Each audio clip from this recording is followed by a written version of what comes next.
Music by गौरव रोशन। आप सुन रहे हैं अमित पटेल की आवाज में। नाचेलू जब तू कमर लचका के,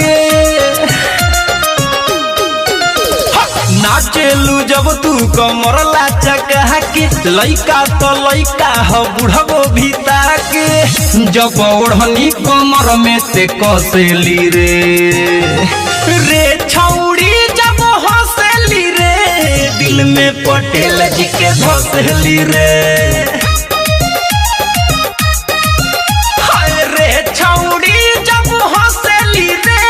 दिल में पटेल जी के धसेली रे।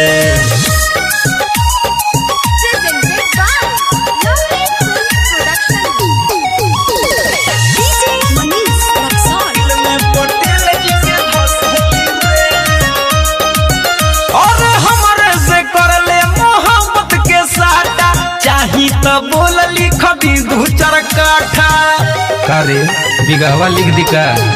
और हमारे से कर ले मोहब्बत के साटा, चाही तो बोल लिख दी 2-4 काठा।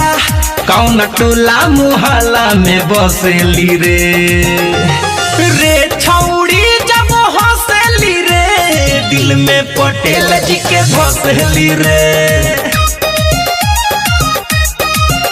अरे रे छौड़ी जब हंसेली, दिल में पटेल जी के धसेली।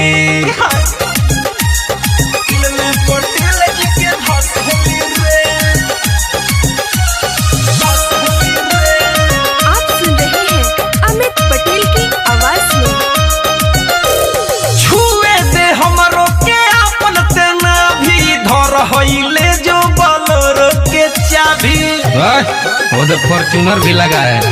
और छुए दे हमरो के आपन तेना भी, धर हईले जो बलर के चाबी, जब केहू के नहीं बकसेली रे छौड़ी जब हंसेली रे, दिल में पटेल जी के धसेली रे।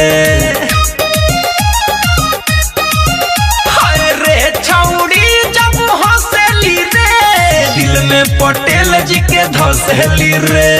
नाचेलू जब तू कमर लचका के, लइका तो लइका ह बुढ़बो भीता के, जब ओढ़नी कमर में से कसेली रे छौड़ी जब हंसेली रे, दिल में अमिताबा के धसेली रे। अरे रे छौड़ी जब हंसेली रे, दिल में दीवा करके धसेली रे। सुन हवेली राजा ना